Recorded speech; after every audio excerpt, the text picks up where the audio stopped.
লতি খেতে আমার কাছে সবসময় ভালো লাগে, গরম ভাতের সাথে লতি সেই লাগে।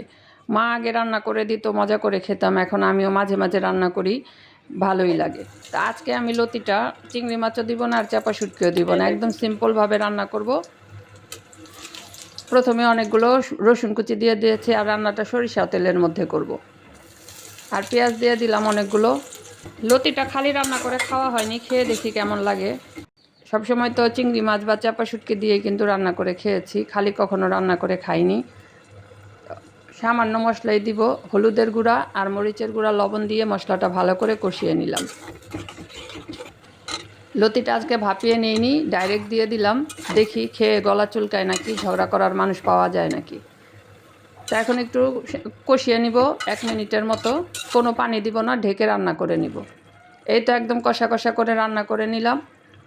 দেখতে কিন্তু খুব সুন্দর হয়েছে, একদম মাখা মাখা হয়েছে। রসুনটা দেওয়াতে গ্রানটা খুব সুন্দর আসছে, একদম মানে বোঝাই যাচ্ছে না যে একদম সামান্য মশলা দিয়ে রান্না করেছি, খুব সুন্দরভাবে গলে গিয়েছে। সবসময় ভাপিয়ে নিয়ে মানে রান্না করি, আজকে ভাপানো ছাড়াই রান্না করেছি। রান্নাটা দেখতে আপনাদের কাছে কেমন লাগছে সেটা কিন্তু আপনারা কমেন্টে অবশ্যই জানাবেন। আর খেতে তো দারুণ ছিল। রান্নাটা যদি ভালো লেগে থাকে লাইক কমেন্ট শেয়ার করে আমার পাশে থাকবেন। সবাই অনেক বেশি ভালো থাকবেন। আল্লাহ হাফেজ।